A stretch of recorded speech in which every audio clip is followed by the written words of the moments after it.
A year after our divorce.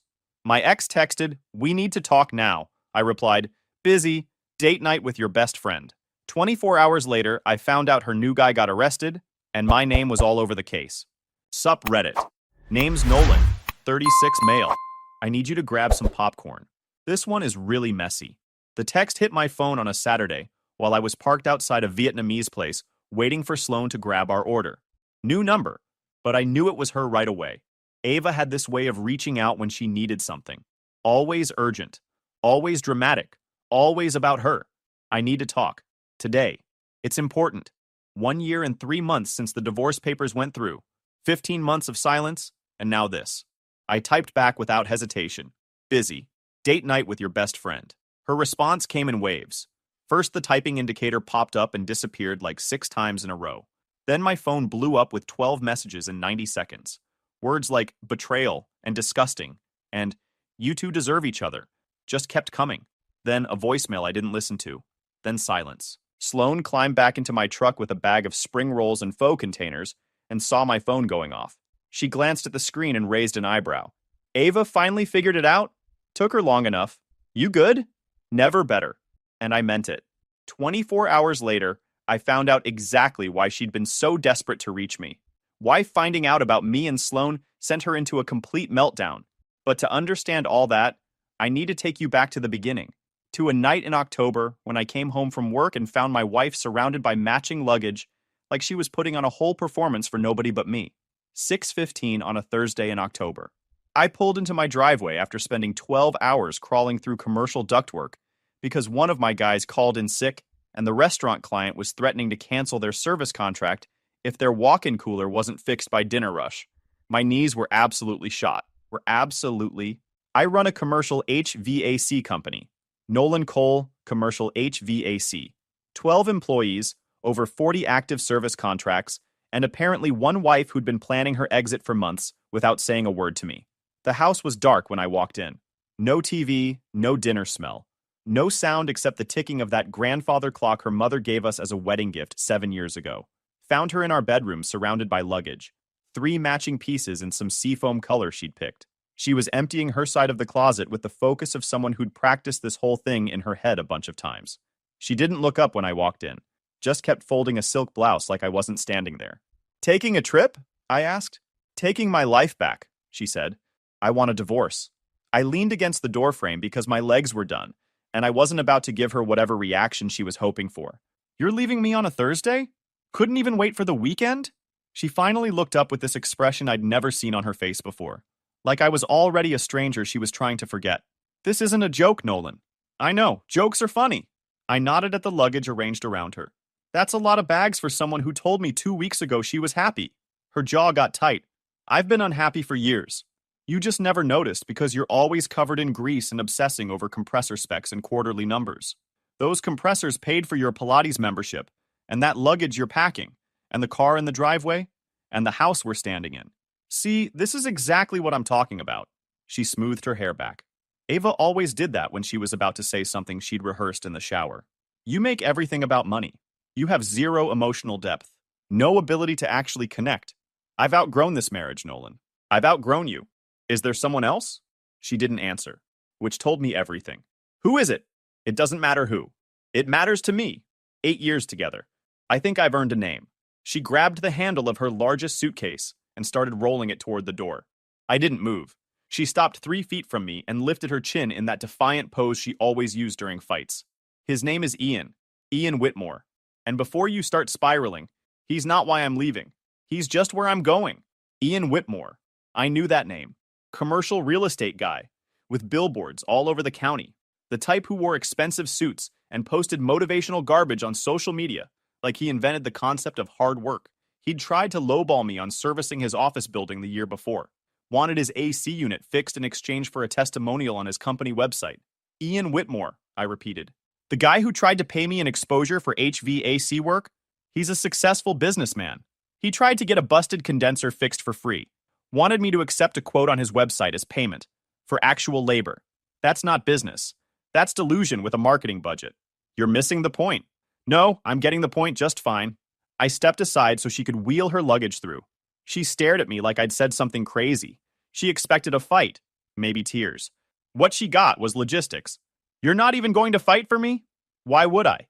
I headed for the stairs toward the guest room. Behind me, I heard her make some noise that was part frustration, part disbelief. I slept in the guest room that night, just laid there in the dark, staring at the ceiling doing math. What the business was worth, what I'd need to rebuild, how many contracts I'd have to add to make up for her being gone, what the next 5 years would look like without her. While she probably expected me to fall apart, I was already planning. The next morning, I drove to the shop before sunrise. Nolan Coal Commercial HVAC operated out of a converted warehouse in the industrial district. 16,000 square feet of organized chaos, a fleet of 8 service vans, and a reputation for actually showing up when we said we would.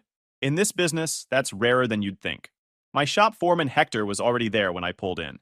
He'd been with me since year 2, back when the company was just me, a used van, and blind optimism that was borderline stupid, built like a fire hydrant. He took one look at my face and set down his coffee. You look like someone kicked your dog, stole your truck, and talked trash about your mom all at once. Ava left. He didn't flinch. Just nodded like I'd confirmed something he'd suspected for years. About time. You're not surprised? Boss, I've been married 31 years. I know what a happy wife looks like. That woman hasn't smiled at you since we were still using R22 refrigerant. He handed me a clipboard with the day's work orders. You want to talk about it? I want to work. Good answer. I threw myself into the day like my sanity depended on it. Fixed equipment, ran inventory, made calls to vendors getting antsy about payment terms. The business wasn't struggling exactly, but it wasn't killing it either. Breaking even most months, pulling ahead on good ones, dipping into reserves on bad ones. The kind of financial balancing act that keeps you up at night if you think about it too much. Around 11, I got a call from Donovan Briggs. Donnie ran 3 car dealerships in the county and had been my biggest client for 4 years running. Steady work, reliable payments, always within 30 days. Nolan, we gotta talk, he said.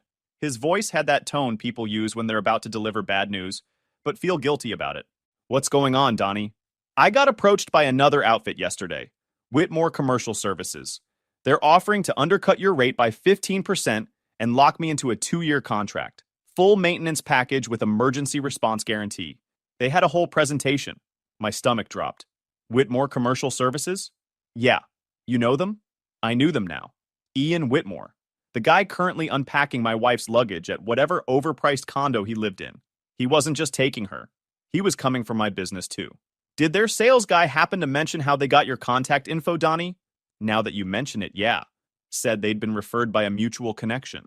Someone who knew our service history and maintenance schedule and thought we'd be a good fit for their premium package. I figured it was just sales talk. It wasn't sales talk. It was my wife selling me out one client at a time. Donnie, I've serviced your dealerships for 4 years. Never missed a call. Never left you hanging on a weekend. Never blamed supply chain stuff for slow response times. I know, Nolan. That's why I'm calling you first. But 15% is 15%. I got shareholders to answer to. I got a board that goes over every expense line every quarter. Give me a week. Let me put together a counteroffer. Something that makes sense for both of us. You got until Friday, but I need something real. Not just promises and handshakes. I hung up and sat there thinking. He was making targeted moves against my clients using information he shouldn't have had. And Ava was obviously part of it. Hector showed up in the doorway. Bad news? Whitmore Commercial Services just tried to poach Donnie. Whitmore, that's the real estate guy, right? The one with the billboards everywhere? Same guy. He's also the one my wife left me for. Hector was quiet for a second. Then, you want me to accidentally drop a toolbox on his car sometime? I know a guy who knows where he parks. Tempting, but no. I stood up. I want to know how he got Donnie's contact info. And I want to know what else he's been up to while I wasn't paying attention. The answer came 3 days later, and it was worse than anything I'd expected. Ava had been forwarding my client list to Ian for months. I found out because my accountant Ruth Ann, this super detail-oriented woman who'd been doing my books since year 1, noticed weird stuff in the email system logs while reconciling quarterly invoices. Someone accessed your CRM system 17 times in the past 60 days from an IP address that doesn't match your office, your home, or any of your text devices, Ruth Ann said, sliding a printout across her desk. The login credentials used were your wife's, the one you gave her 2 years ago, so she could help with billing during busy season. I looked at the printout. Dates, times, files accessed, client contact info, contract renewal dates, service histories, pricing structures, vendor relationships, everything a competitor would need to poach my entire customer roster. She was feeding him my business, I said. Ruth Ann nodded. Systematically. Over at least 5 months. And there's more. She pulled out another document with the look of someone about to deliver another gut punch. 3 weeks ago, someone applied for a business credit line in your company's name. Application used your tax ID and your business address. It got denied because of a fraud flag from your bank, but the attempt is on record. They tried to open credit in my name, in the company's name, but you're the sole proprietor, so it's basically the same thing. If it had gone through, they could have racked up charges that would have been your legal problem. My wife had been sabotaging me for months while sharing my bed, while telling me she loved me and forwarding my client list. Ian Whitmore wasn't just her escape plan. He was her business partner in tearing down everything I'd built. So I started building a case, documenting everything, saving every log, every timestamp, every suspicious activity. I moved out of the house that weekend. Didn't fight for it. Didn't argue about furniture or photo albums or any of the stuff that piles up over 8 years of marriage. Just packed what I needed, which turned out to be way less than I thought, and drove to a furnished apartment near the shop. The divorce paperwork was straightforward because I made it straightforward. Ava got the house and the car and every decorative thing she'd spent 8 years collecting. I got the business and all the debt attached to it, which she didn't realize was actually the way better deal. Her lawyer looked at me like I was crazy for not fighting harder. My lawyer, a pit bull named Joanna, who I'd met through a mutual client years back, just smiled. "You're giving her exactly what she thinks she wants," Joanna said after the signing, once Ava and her attorney had left the conference room. "A house with a mortgage she can't afford on her salary alone, and a car payment that's going to eat her alive. Meanwhile, you keep the only asset that actually makes money." Theo, she wanted the lifestyle. Now she gets to maintain it without my paycheck. Smart guy. What about the other stuff? The client poaching and the credit fraud attempt. I'm documenting everything. Ruth Ann's building a file that gets thicker every week. Good. Keep at it. When you're ready to move, we move together. And we move hard. I spent the next 3 months doing exactly that. Every client contact from Whitmore's new company, I logged. Every suspicious access to my systems before I changed all the passwords, I recorded. Every bit of evidence that Ava had been helping him, I kept in triplicate. Digital copies, printed copies, copies on a separate hard drive. Meanwhile, I had a business to run and employees counting on me for their paychecks. Hector stepped up in ways he hadn't before. He took over all the scheduling so I could focus on keeping clients and doing damage control. He trained 2 new techs who actually showed up on time and didn't treat the job like they were doing me some favor. He even started coming in on Saturdays to help me rebuild the client database from scratch with better security and passwords that weren't my wedding anniversary. "You're working too hard," I told him one evening, when we were both still at the shop past 9. "I'm Cuban. We don't know how to work any other way. It's in the blood. My grandfather worked until he was 87, fell off a ladder installing a ceiling fan, and was back at it 2 weeks later with a cast on his arm." He handed me a container of rice and beans his wife Rosa had sent. She'd been feeding me regularly since she heard about Ava. Every container came with a handwritten note about how I needed to eat more and how certain women weren't worth the trouble. Besides, I don't like people who steal. It's personal now. How's it personal for you? My brother-in-law ran off with my sister's savings and her business partner's wife back in '98. Same kind of snake. All teeth and no soul. The whole family spent 5 years cleaning up that mess while he was living it up in Florida like he'd won something. What happened to him? Hector smiled.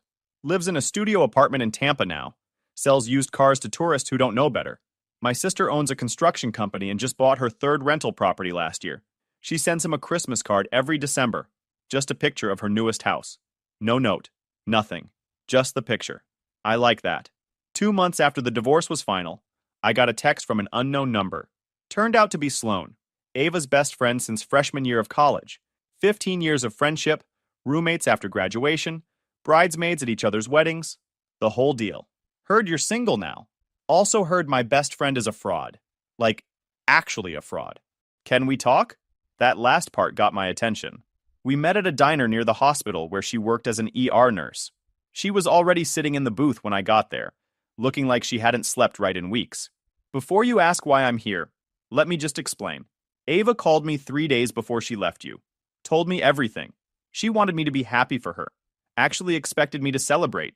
Asked if I could store some boxes at my place, so you wouldn't find them before she was ready to bounce. What did you tell her? Told her she was making the worst mistake of her life and that what she was doing was disgusting. That she was betraying someone who'd never been anything but good to her. We haven't talked since. 15 years of friendship, and she cut me off because I wouldn't cheer for her betraying a good guy. She pulled out her phone. But here's why I'm actually here. She sent me texts after that conversation. Detailed ones. About the business plan, the timeline, how Ian was going to use your systems and client database. She was so proud of herself she couldn't stop bragging about how clever they were being. I screenshotted everything before she blocked me. She slid the phone across the table. Messages going back 5 months before Ava left me. Discussions about restructuring the client pipeline and leveraging Nolan's operational framework and building on his foundation without his overhead. Why are you giving me this? Because I spent 15 years thinking I knew who she was. Turns out I was friends with someone pretending to be a person, and I don't like being played. I forwarded the screenshots to Joanna that night. She called them extremely useful for establishing premeditation and intent. Sloan and I kept in touch after that. Not romantic at first. Just two people who'd both been burned by the same person and found some comfort in comparing notes. She'd text me updates when Ava posted something annoying on social media. I'd text her when the case documentation hit milestones. Coffee turned into dinners. Dinners turned into something more. She didn't want to fix me or change me or turn me into something I wasn't. She just wanted someone who showed up when he said he would and told the truth even when it wasn't comfortable. You know she's going to lose it when she finds out we're together, Sloan said one night over Thai food at her apartment. Ava's going to see this as the ultimate betrayal, worse than me refusing to help hide her boxes. You giving me evidence of her fraud wasn't the ultimate betrayal? Nah, that was justice. She pointed between us. This is personal. She's never going to forgive either of us. Can you live with that? Been living with it since she asked me to help her lie to you. Some friendships need to end.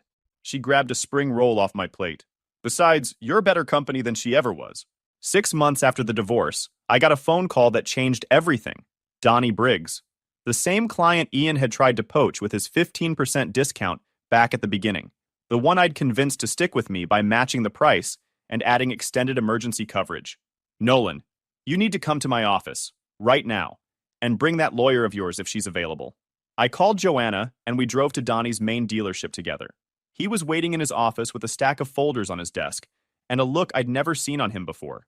Donnie was usually all smiles and handshakes and golf jokes. This was different. 6 months ago, I almost signed with Whitmore Commercial Services. You remember that.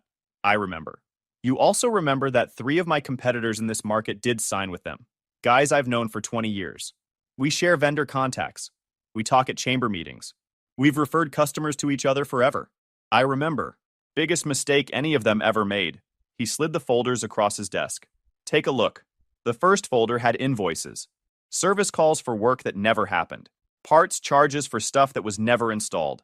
Labor hours that didn't match any actual tech visit logs from Whitmore's own dispatch records. He's been billing them for work that never got done, Donnie said. Techs that never showed. Parts that were never replaced. One of my buddies runs a restaurant supply company across town. His invoices showed monthly filter changes on units that hadn't been touched in 6 months. He only figured it out when his walk-in freezer died completely, and the repair guy from another company found the original filters still sitting there, covered in dust. Never changed once despite 6 monthly invoices saying they were. I flipped through the pages. The scope was insane. How much are we talking? Just from the 3 guys I know personally? Over 50 grand in overbilling across 6 months. And that's just what they've been able to catch and prove. Joanna leaned forward. Are these business owners willing to put this in writing? Sign affidavits? More than willing. They're furious. Donnie pulled out another folder. But here's where it gets really interesting. I started asking around. Talking to other business owners who'd switched to Whitmore because of his discount offers. Same story everywhere. Phantom service calls. Insane parts markups. Work that never actually happened. How many businesses total? At least 12 I've talked to so far. Probably more that haven't figured out they're being scammed yet, because they haven't had equipment failures that exposed it. I looked at the invoices again. The formatting was familiar. The service codes were familiar, because they were mine. Ian hadn't just stolen my clients. He'd stolen my invoice templates, my documentation system, my entire way of doing things, and Ava had given him access to all of it. One more thing, Donnie said. He pulled out one final document. This is a copy of Whitmore Commercial Services LLC registration from the state. Look at the listed members. I looked. 2 registered members. Ian Whitmore, managing member, and Ava Cole, 20% equity partner. Not Ava Whitmore. Not her maiden name. Ava Cole. Still legally attached to her when the company was formed. When was this filed? Joanna asked. 3 months before she left him. She was a founding partner of this company while she was still married to Nolan, while she was still living in his house. 3 months of planning. Joanna's voice was sharp. This is organized fraud. Wire fraud potentially, given the electronic transfers. And with her name on the LLC, she's personally liable for all of it. Not just as someone who helped, as an owner and founding partner. What do you want to do? She asked me. I looked at Donnie. How many of those businesses would be willing to come forward, put this in writing, testify if it comes to that? Donnie didn't hesitate. I'll make calls tonight.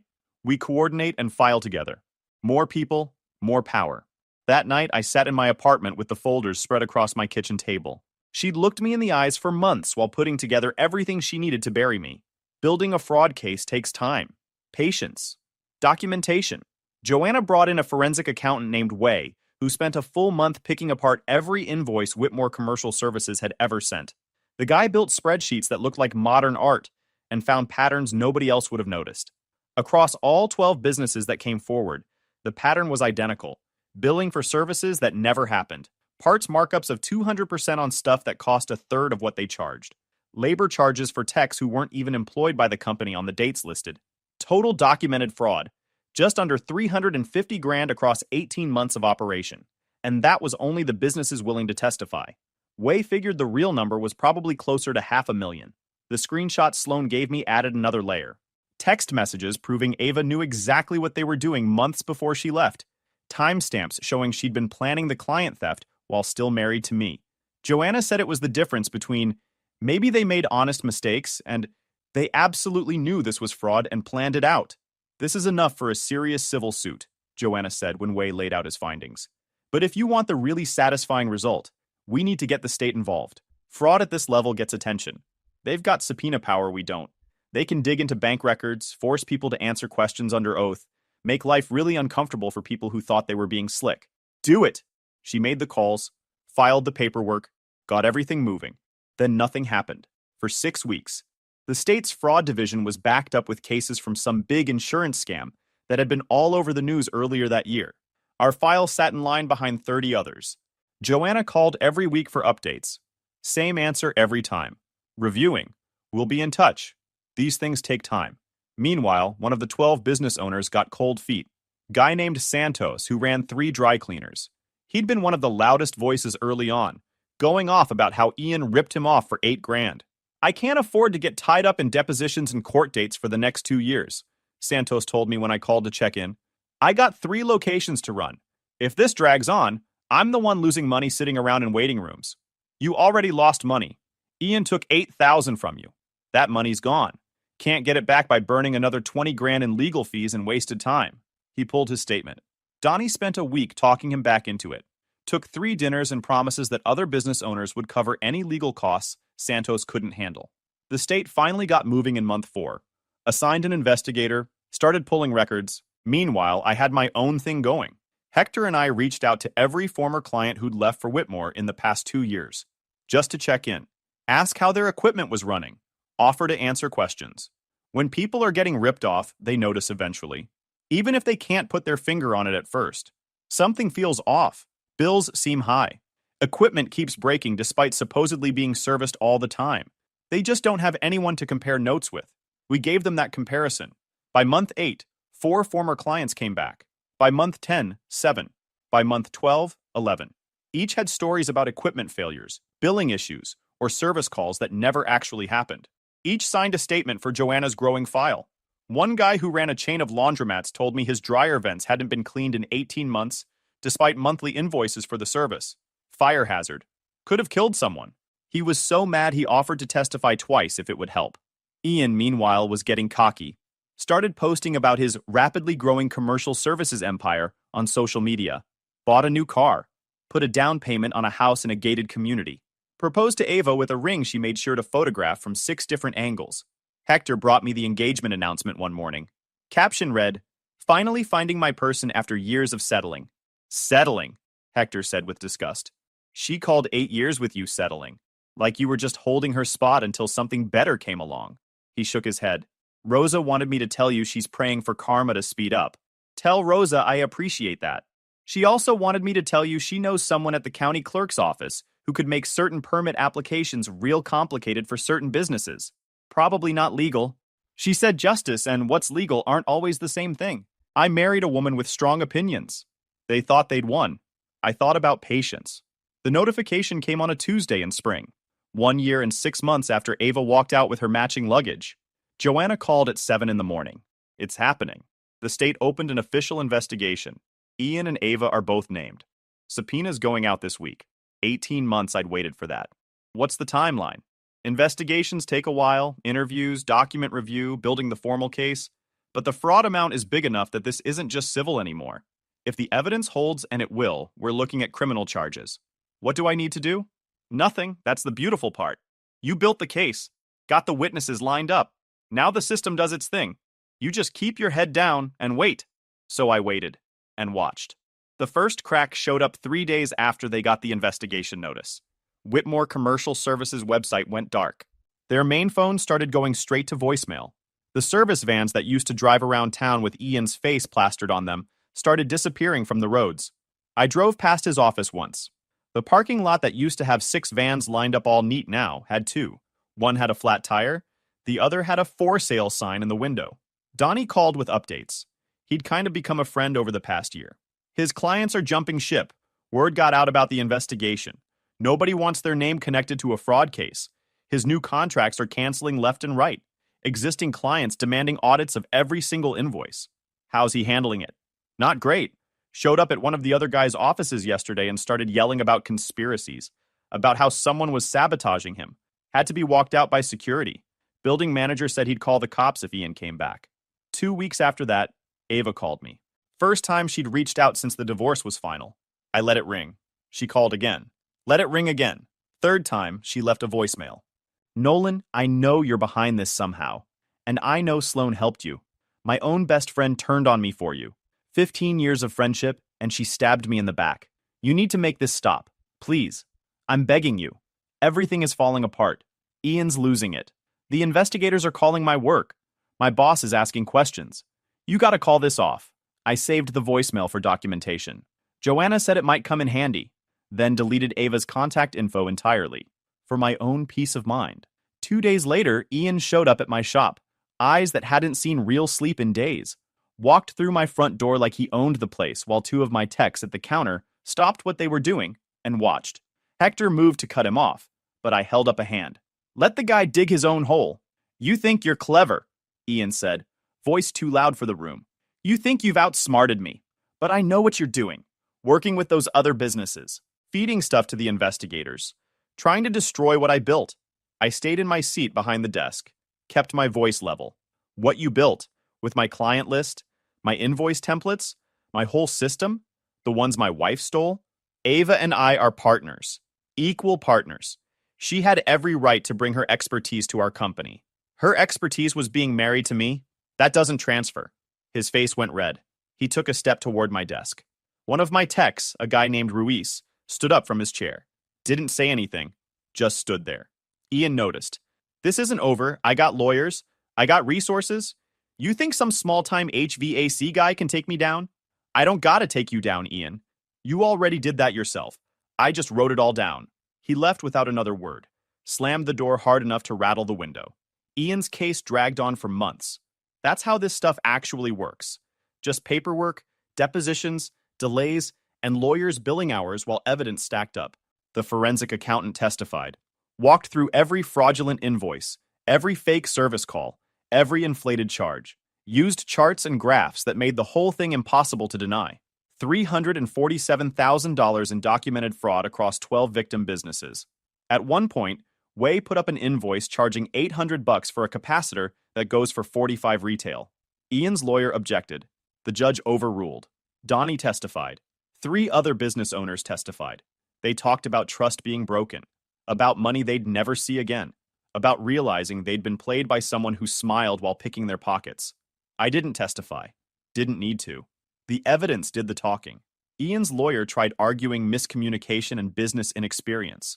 said his client was a real estate guy who didn't really understand how HVAC operations worked, said billing problems were honest mistakes, not intentional fraud.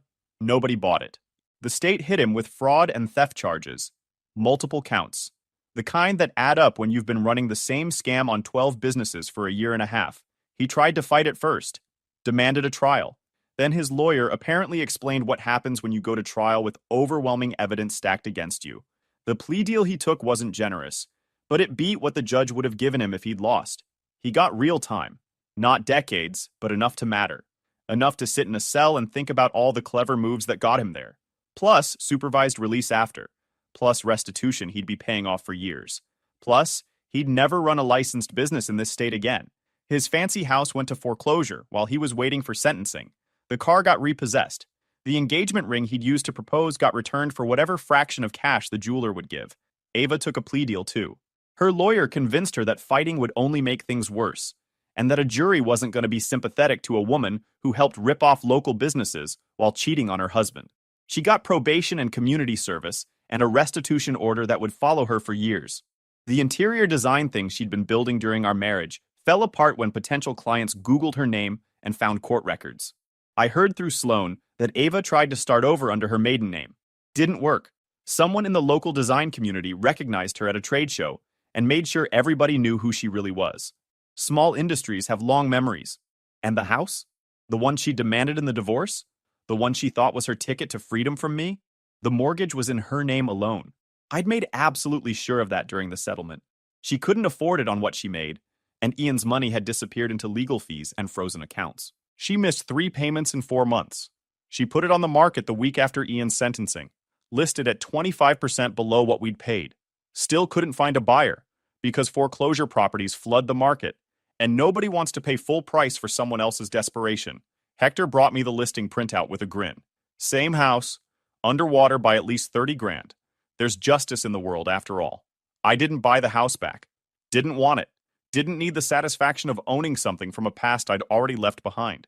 The business doubled in the year after Ian's conviction, just because I showed up, did the work, and treated people like they mattered. Former clients came back because they knew I wouldn't cheat them.